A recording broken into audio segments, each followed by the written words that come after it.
Hello, Gaston County. Welcome to episode number 148 of Gaston's Great, a podcast highlighting some of the great things happening in and around Gaston County. I'm your host, Steve Malone. We are coming to you once again from the international headquarters of GSM Services right here in downtown Gastonia. We simply believe in discussing more of the reasons why Gaston's great. We're highlighting another, we normally say another great organization. I guess that probably qualifies, but we are highlighting the Town of Dallas Stormwater Department. So some of you regular listeners might be going, what in the world, or why are you talking to the Stormwater Department? Well, we'll get to that. We have Garrison Batchelor with us today. Garrison is the Stormwater Administrator for the Town of Dallas. So Garrison, it's great to have you on, and welcome to the podcast. Thank you so much for having me. Absolutely. So the first thing we make our guests do is just tell us a little bit about yourself, anything you'd like to share before we kind of get into the specifics of the work you were doing here locally. Well, like you said, I am the Stormwater Administrator for the Town of Dallas. I've been there. Last week was my 1-year anniversary of working there. So very good. It's been, had a year to kind of understand how things are working, learning every day type stuff. I am from Charlotte originally, or I guess other side of Charlotte near Monroe. We won't hold that against you. Yeah, I kind of live down near Lake Wiley, basically in South Carolina now. Okay. I live with my fiance. We have 2 cats as well. I graduated from UNC Charlotte with a degree in environmental science and a minor in geology. And before I worked as Stormwater Administrator, I taught high school environmental science for a year. Wow. And had an internship in college with Charlotte-Mecklenburg Stormwater Services, which is kind of the whole reason I have this job now. Yeah. So what brought you to Dallas? I mean, how did that occur? So I was about to enter my second semester of teaching, and I don't have any formal teaching background for like in college and stuff. So I was, kind of learning on the fly. My fiance and I were talking about getting engaged, talking about wanting to have a house, all of these things, and we just kind of figured out it was probably better to not be a teacher at the time for multiple reasons. Understood. So I was looking at jobs, and I accidentally applied for the Stormwater Administrator position in Dallas because I kind of looked at it and I was like, there's no way I'm qualified to do that.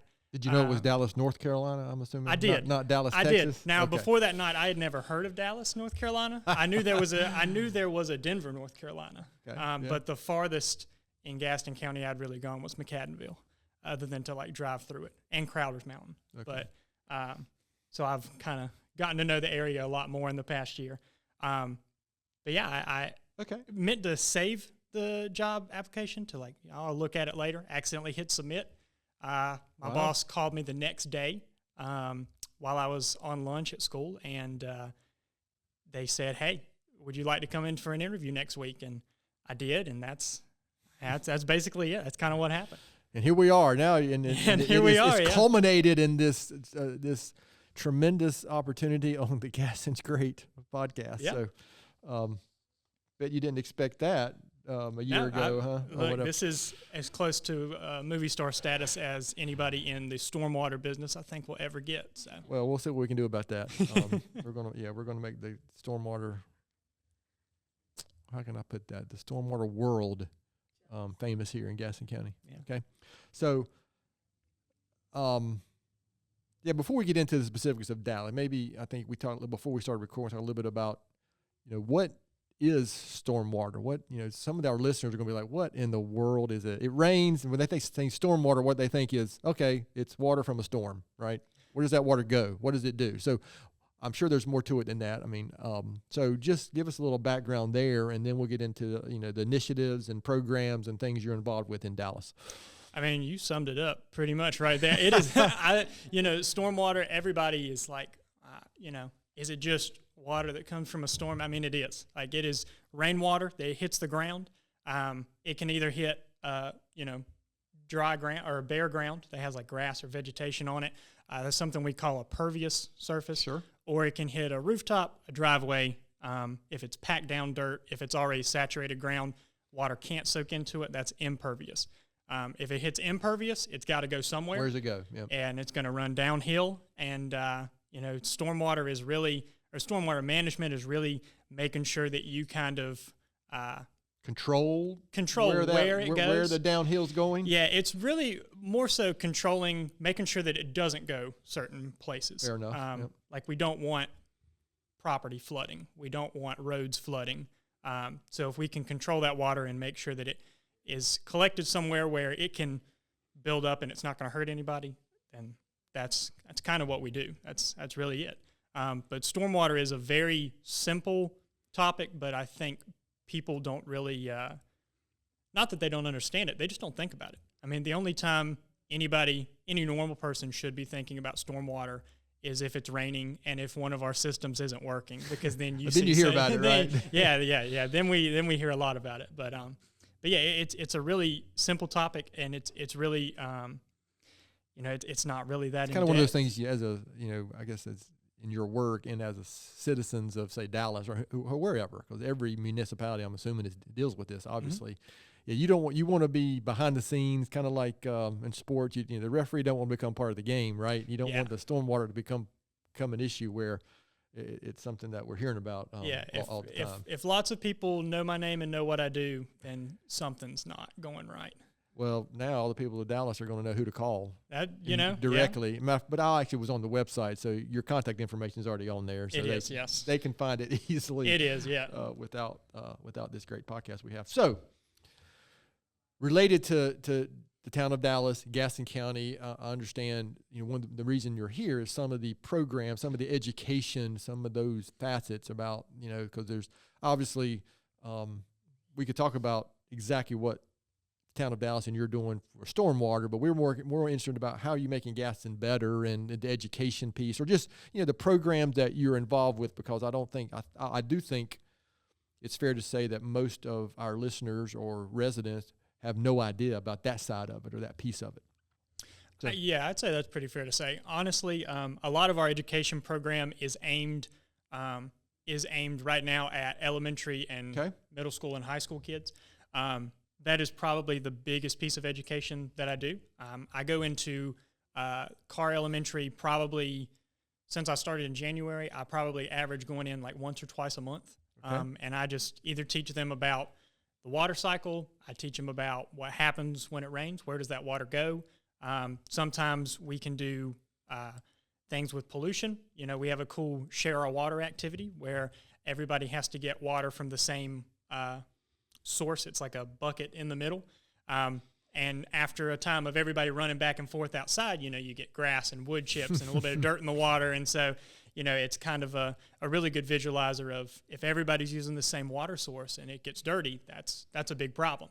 Stormwater runoff is the number one surface water pollutant in the United States. No matter where you go, stormwater is the biggest problem that we have with pollution.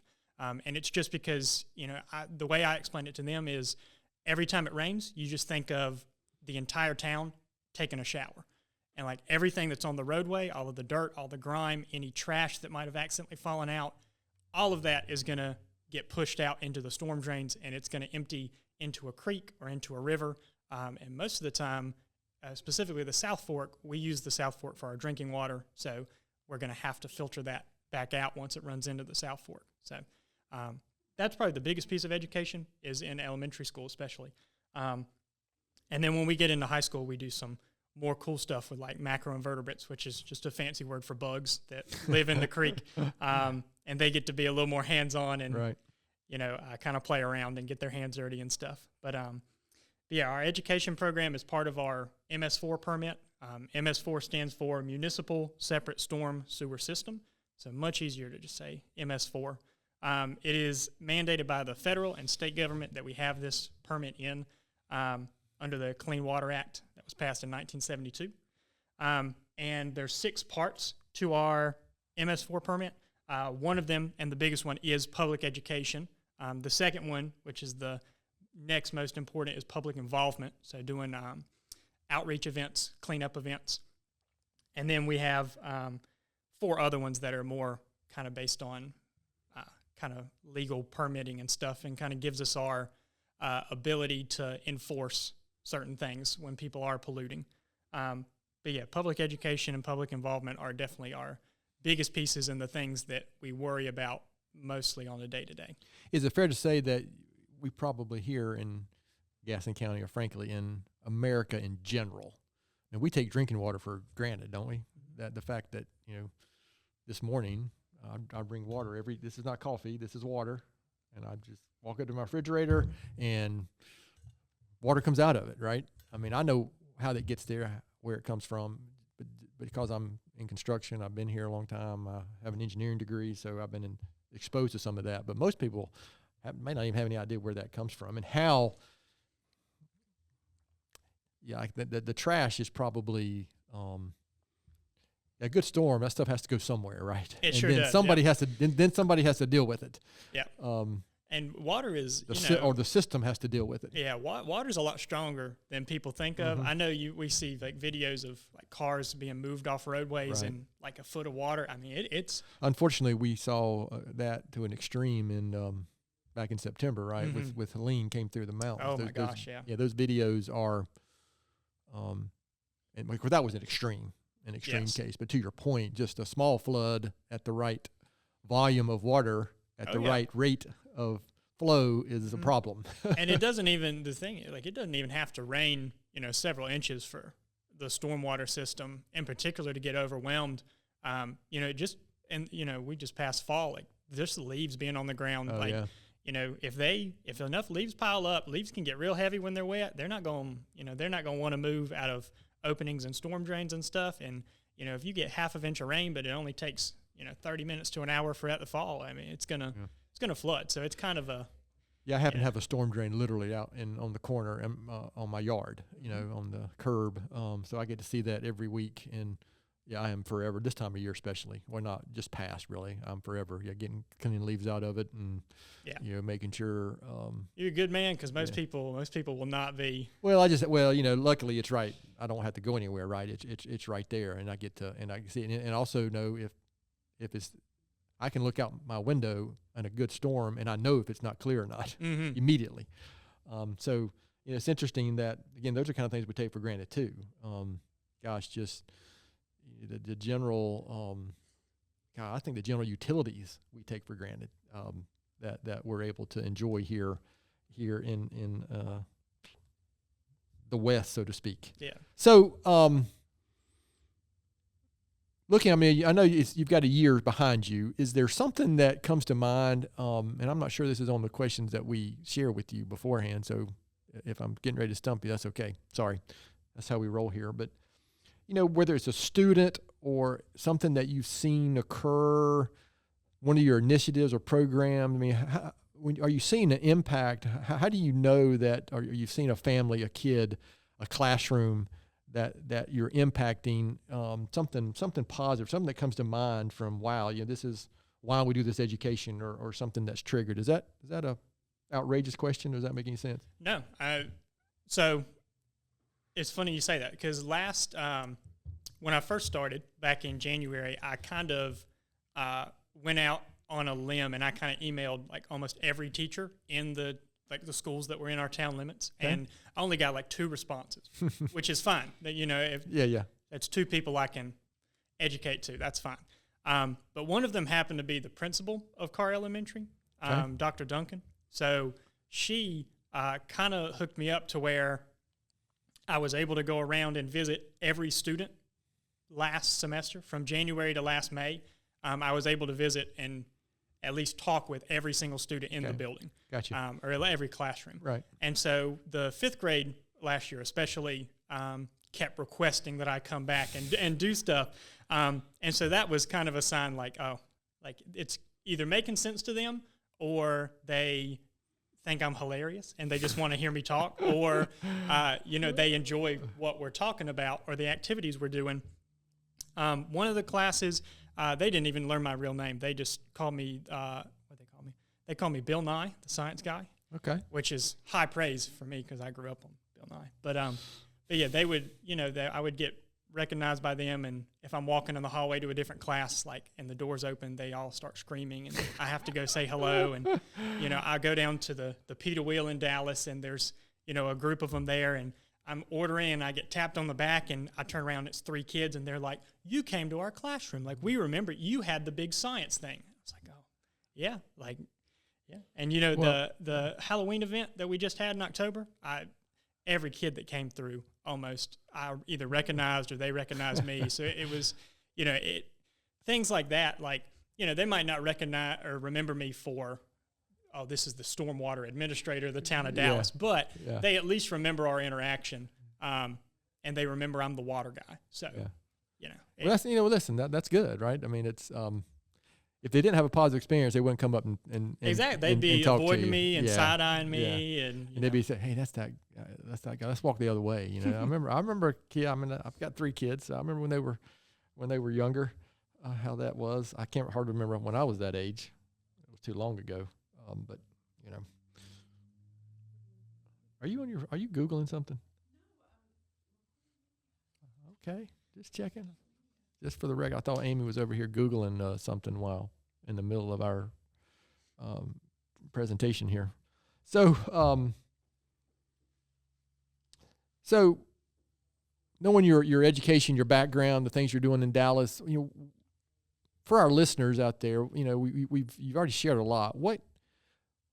What comes to mind? I mean, why is stormwater so important for Gaston County? I mean, we this podcast is basically we're trying to share all the reasons why Gaston County is such a great place, and then sometimes most of the time it's people that are doing this nonprofit work or this, but gosh, the nonprofit work couldn't happen without clean water or without managing water or whatever, all these things that I like to think we do take for granted. It's kind of like having heating and air conditioning, what we do, right? Oftentimes that is taken for granted that we have it. So, what's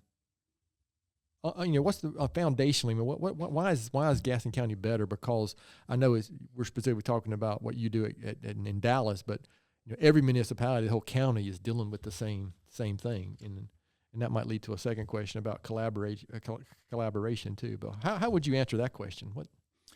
Well, I know I've made several friends, or I guess work friends, that work in different municipalities. And there is a lot of good stuff going on, not just at the Gaston County Department of Natural Resources level, but City of Gastonia, Danon Lawson. He's an awesome dude. Okay. He's the program manager there.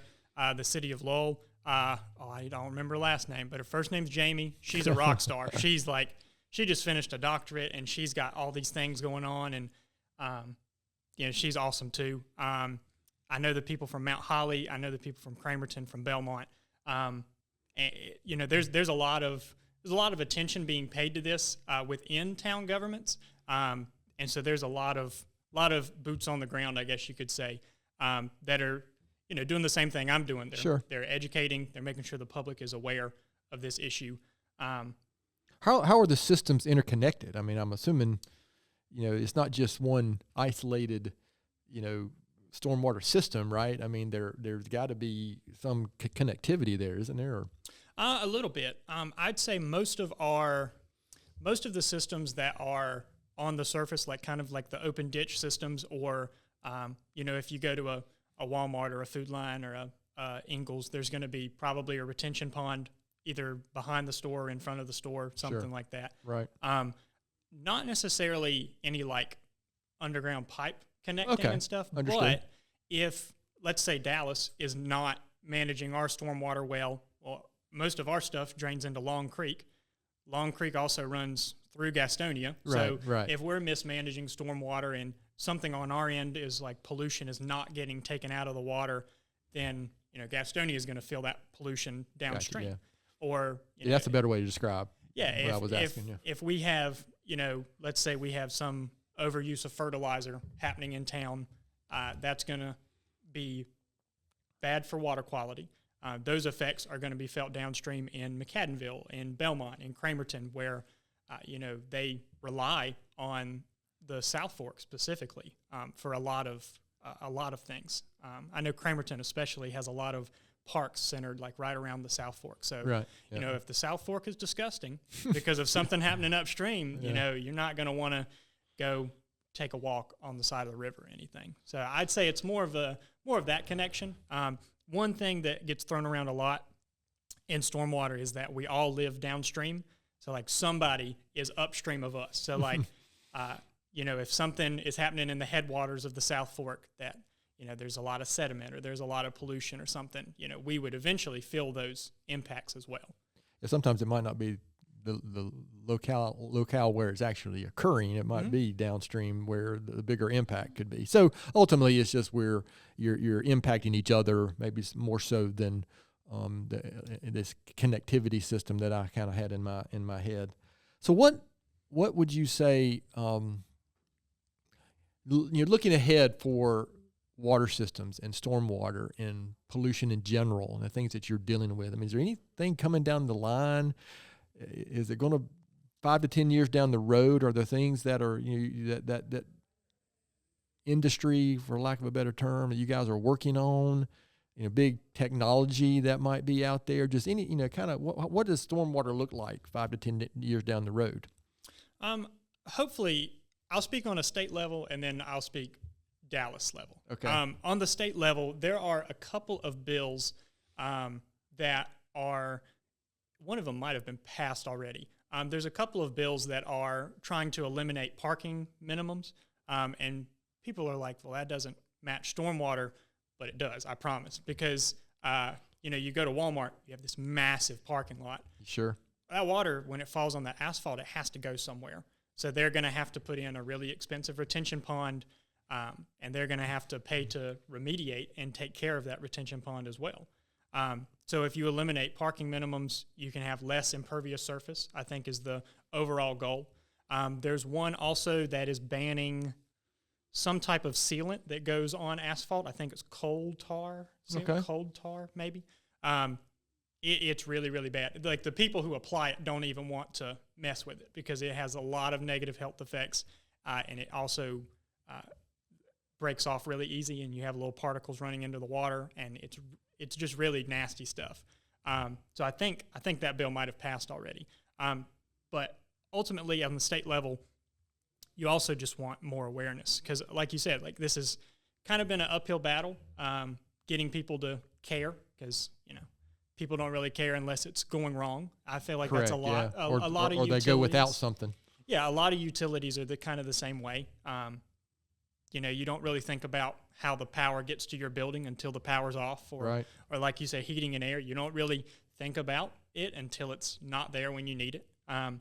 So yeah, we're kind of like you. People don't want to call. We don't want people calling us too often. Yeah, right? exactly. So getting people to not even care, just acknowledge that stormwater is a thing and that it's a kind of important thing for water quality.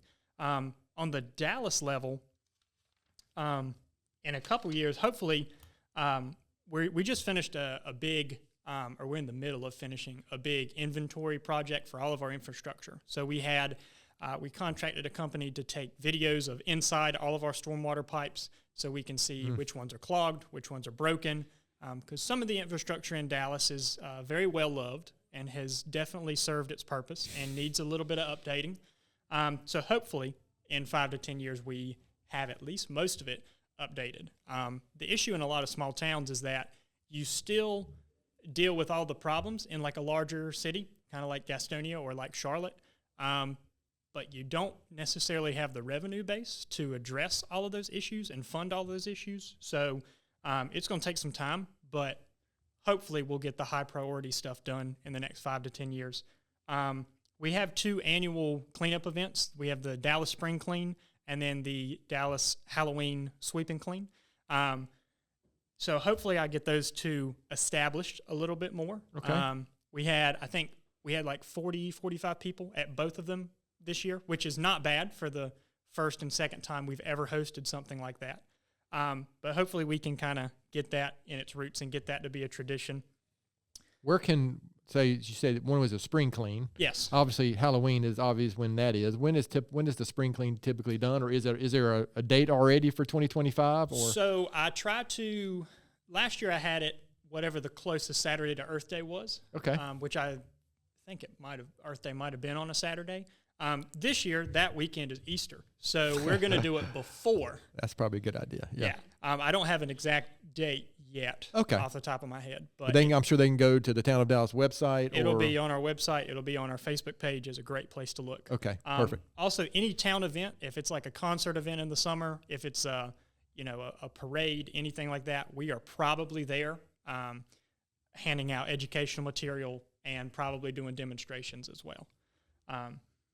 And that's kind of what we just need to continue in the next 5 to 10 years. I want to be able to, attend all of the town events, make sure that we're continuing to make an impact and keep up the work that we've kind of started. I think it's really easy to kind of come in and have a lot of positive momentum at first because everything's new and we've never done this before and this is a first and all that. But I want to be able to keep that momentum going because, it is an important topic and it's worth it to keep that going. Can I assume that you're involved or when residential, commercial, industrial development is going on?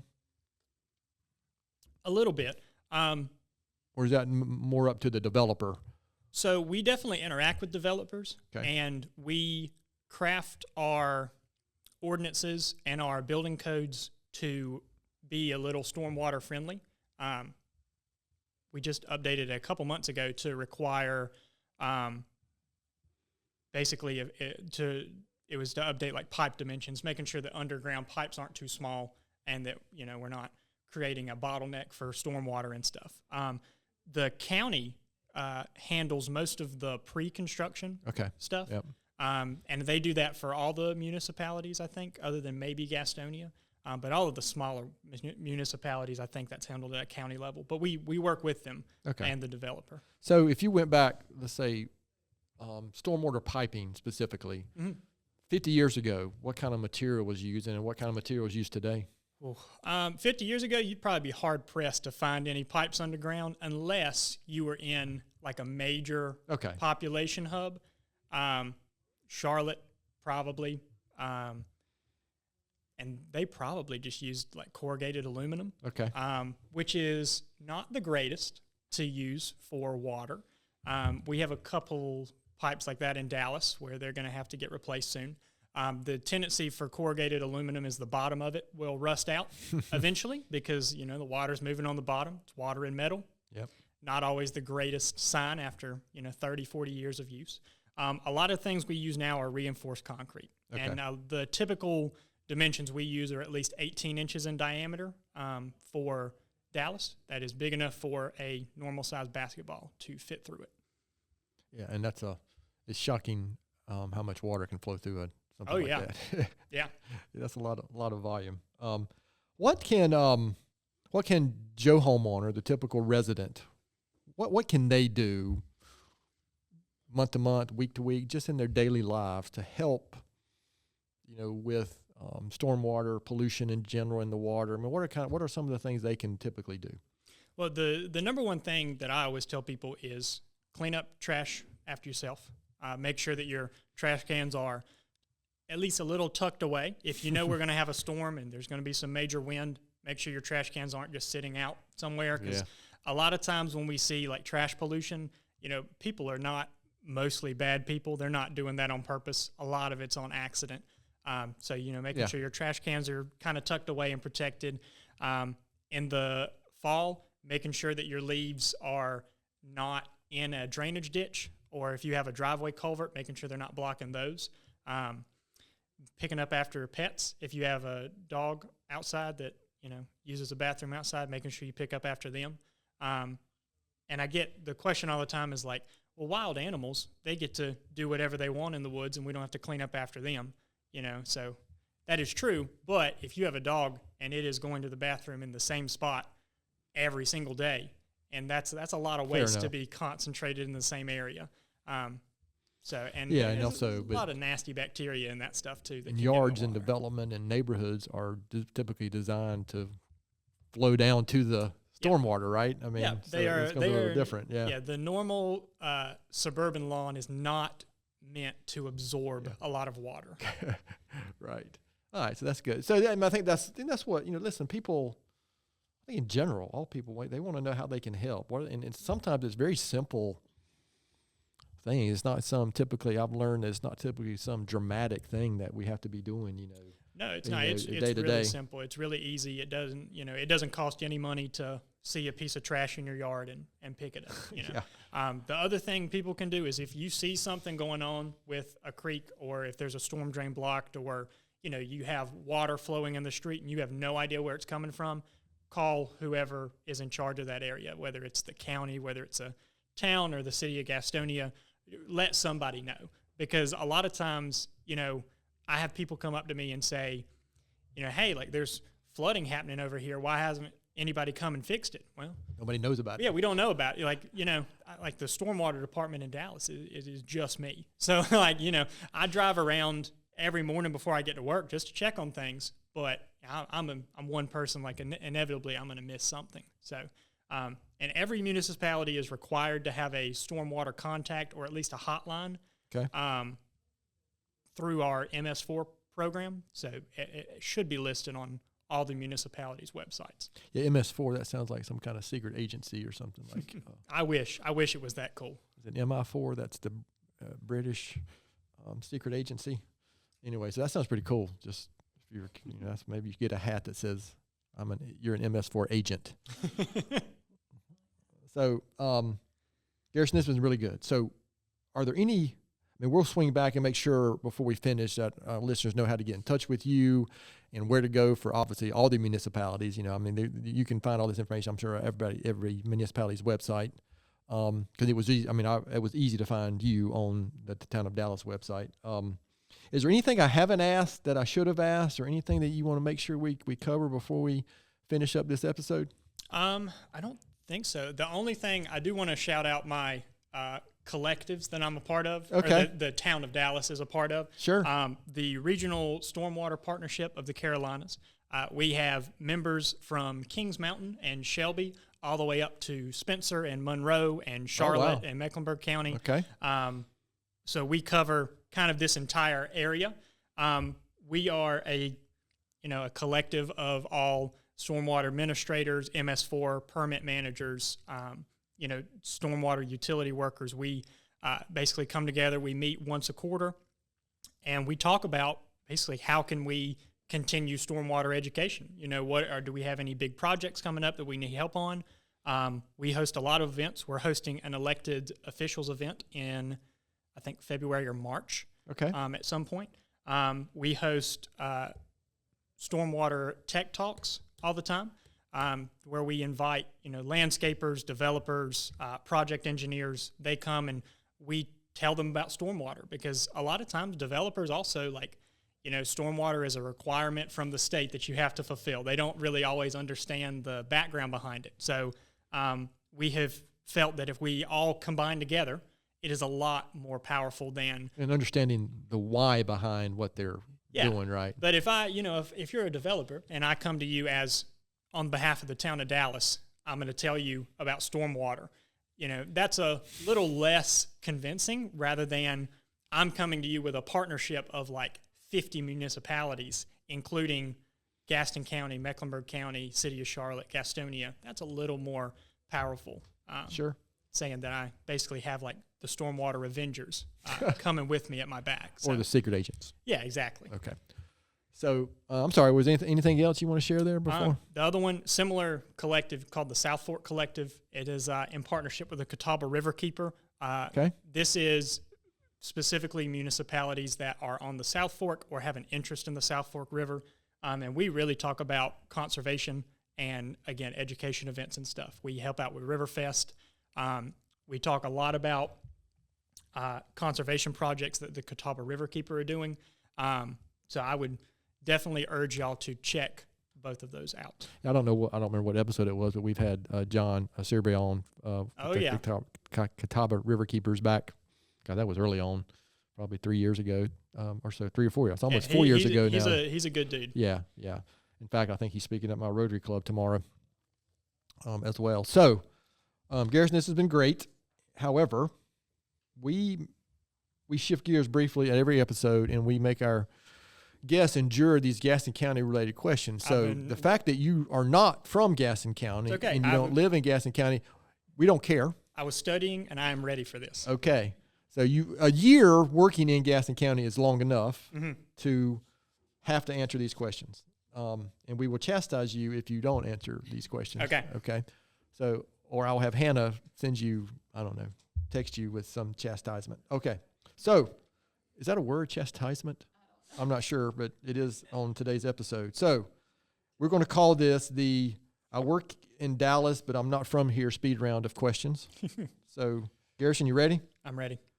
Have you ever been to Tony's Ice Cream? I have been. Oh. Twice. Twice. Twice. So, here you go. What's your favorite Tony's Ice Cream flavor? I have no idea what the name of it is. It has chocolate and peanut butter in it. It is delicious. Chocolate and peanut butter in it, but he doesn't know the name. It's very similar to like a Moose Tracks, but it's chocolate as the base instead of vanilla. Huh. I have to look that one up. All right. That is an acceptable answer. Knowing what it was would be better, but I realize you went to UNCC, so we'll give you a break. It is also 26 degrees outside, so it has been a second since I have been to Tony's Ice Cream. It's not exactly ice cream. Yeah, but we're recording this on Wednesday the 8th, and it's 20 degrees this morning, or 19 actually. Yep. Now this might be one, I don't know, Sundrop or Cheerwine? Cheerwine all the way. Okay. Favorite local restaurant? Local restaurant, got to be the Pita Wheel in Dallas. Okay. I've been to all three of them. I've been to the Gastonia location. I'm not saying it was bad. I love the Dallas location. Okay. Yeah, I've been to all three, and they're all three good, so that's an acceptable answer. How about, besides chasing stormwater, what's your favorite activity or to do here, or favorite park here in Gaston County? I love Crowder's Mountain State Park. Love going to Crowder's Mountain. I also really like the park in Cramerton that's on the river. Goat Island. Yes. Yeah, Goat Island Park is great. Goat Island has a cool disc golf course. Yeah. I love disc golf. I've played it only once, but it was very cool. Yeah, if you go on YouTube and you search for Gaston's Great Goat Island Park, there's an old video that we shot with Jesse Cole. I think I saw that on years ago about Goat Island Park. That's how Gaston's Great actually started, was us doing videos around some of the great things around Gaston County. That's probably been 10 years ago now, before your time here, wasn't it? All right, so very important question, and I have modified it slightly just for your sake. So, UNC Duke, NC State, or UNCC? I'm going to go Charlotte all the way. Go Niners. We got a new head football coach. I saw that. We're going to be bowl eligible. We might win the conference. I'm not asking for anything crazy. I'm asking for 6-7 wins. I will be so happy. That's a bold. And look, here's the thing, too. That's a bold statement. We have the chance to do something really important this next season because we open against App State. Okay, we've never beat App State. There are allegations that we are App State's little brother. That is not true. All right, we have the chance to beat App State first game of the season. Then we have a chance to beat the mothership. UNC is coming to Jerry Richardson Stadium in Charlotte, North Carolina. I can assure you, I do not consider them the mothership. Well, I also agree. But I understand. I understand why people say that. I'm an ABC guy. Anybody but Carolina. So if you don't beat Appalachian, I'm sure Hannah's going to hear this. I know. And so most of my friends went to App. Just be prepared. Just be prepared for the repercussions of that. So Garrison, what is something very few people know about you? Oh, dang, I don't know. Besides you're an MS4 agent. Yes, I know you blew my cover out. I don't know. I guess people know it because I said it earlier, but I guess people wouldn't assume that I'm a cat person, which I'm not really. I'm more of a dog person. I grew up with dogs and stuff. My fiance, when she moved here from Tampa, just so happened to have. So she's a cat person, which makes you a cat person. She's a dog person too. They just kind of showed. The two cats just kind of showed up one day, and I just don't trust cats. So I didn't either. One of them I think is like half of a dog. He has a lime green little mouse that he loves chasing around the house, and it looks like a tennis ball. And he can speak on command. I can get him to sit. That's weird. I think he's. I definitely wouldn't trust that cat. Yeah, I don't know. He's gonna. I don't know. I don't know. How about a book or blog or article or podcast or something that you might recommend to our listeners? So I just finished a book. It's a little interesting. It's called The Geography of Disaster, and it is basically a book. It's like a nonfiction kind of investigative type book, but it basically kind of goes through the history and the process of people building really big, really expensive houses in hurricane-prone areas. And it talks about the history of like how the federal government does like hurricane flood insurance and how those subsidies work and how it's kind of a little bit cheaper for people to just, not everybody, but cheaper for like massive hotels to just rebuild, like knock it down and rebuild instead of actually selling the land and putting a hotel where it wouldn't flood all the time. So interesting. It's a very interesting book. Okay. Well, I appreciate that. I'm always looking for something to read because I'm always reading something. All right. So I appreciate you indulging us on those Gaston County related questions. So a few more questions and we'll finish up this episode. So, remember this is a podcast about Gaston County, why it's such a great place. And again, you've worked here long enough to, I think, answer this question as well. So besides the town of Dallas and the town of Dallas Stormwater Department, which is you, the work you're doing, why would you say Gaston County, in your experience, is such a great place?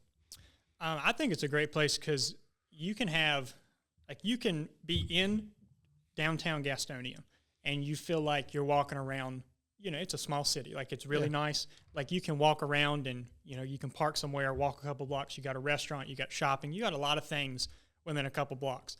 I can drive 5 minutes north and I'm kind of in the middle of nowhere. Like I feel like, and then you just happen upon Dallas or you happen upon Lowell or something like that. And you're in like this very charming small town. So I think you can get anything you're looking for, you can get it in Gaston County. And I really like that. And the mentality of the people is very like small town friendly as well, no matter where you're at. So I just heard, did I just decipher that he's moving here soon to Gaston County? We're looking at houses right now. So I might have to modify this question too. Normally I ask, what advice would you give your 20-year-old self, knowing what you know now? I'm just assuming that's just a couple of years ago. Yeah. So how about maybe knowing what you know now, what advice would you give your high school self? Oh, Lord. There's too much. I'd say the number one thing would be to have a little more patience, not necessarily with other people, but have more patience with myself and have more patience, I think, overall with the situation that I was in. I started my college career at University of South Carolina, my freshman year. And then I was a civil engineering major, quickly realized that I didn't really like it as much as I thought I would. So I transferred and switched my major. And I was very frustrated with myself, kind of like freshman, sophomore year of college, I guess. So I would tell myself specifically then to be very patient because it'll work out. Even if it does not look like it at the time, like everything's going to be okay. It's easy to look back on that and see that now. But at the time, I'm sure, Yeah. If I would have told myself like this is where I'm at, I'm doing the Gaston's Great podcast. Like, can you imagine? You never would have believed it, would you? I wouldn't have believed it at all. But if I would have told myself that I have a full-time job that I really like in a field that I'm actually using my degree, and you have a nice apartment, you have a fiance, you're about to get married, you have 2 cats, like. I wouldn't have believed the cat thing, but like it would be. Yeah, that actually makes me nervous. But it would be. It would have shocked me definitely. All right. Well, listen, I appreciate that because looking back when I was that age, I would definitely say I didn't have patience for a lot of my own decisions and the things I was doing as well. And looking back, that perspective would have helped at the time. So, Garrison, this is really good. So again, making sure we understand the point today is. To learn more about stormwater, what the town of Dallas is doing, education opportunities out there. What can you share with our listeners about where to go to find more information out, any education sources? What if there's, I know you said mostly schools. Do y'all ever do any education for other organizations that might be in Dallas, or is it strictly the school system typically? We do. I have a visit to a Boy Scout troop at the end of February. All right. At some point. And I met the troop leader. I was at a town event. I had my demonstration set up. It was like a concert. There were not a lot of kids there, so my demonstration was not really hitting too hard. But this kid and his dad came up, and I started talking to him about it, and he was like, hey, like, I have a Boy Scout troop, and would you like to come talk to us at some point? So yeah, we do any type of like civic group, any type of community group. We would. Okay. I'd love to come talk to y'all about stormwater, because I obviously I can do this all day. Like you know, this is interesting to me if it's not interesting to anybody else. So, you know. Well, it's an important topic, if nothing else, and that it's probably misunderstood or not. A lot of people are just ignorant of it, right? It's just not something that we think about as much as we probably should. So, any last words before we close this episode? Actually, let me back up. So, the Town of Dallas website is where you can find Garrison's direct contact. Again, it's easy. There's departments listed there or something. I can't remember exactly the wording, but yeah, it's super easy to find. I found it in literally in 60 seconds. We have our own tab now.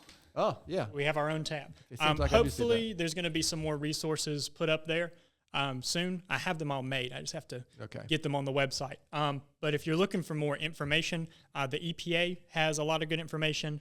The North Carolina Department of Environmental Quality has a lot of good information. Okay. And if you go to the Regional Stormwater Partnership of the Carolinas, RSPC, they also have a lot of resources on their page, including like lesson plans and stuff. If there's a teacher listening that, you know, doesn't want somebody else in their classroom, but they'd like to do it themselves, they have lesson plans on there.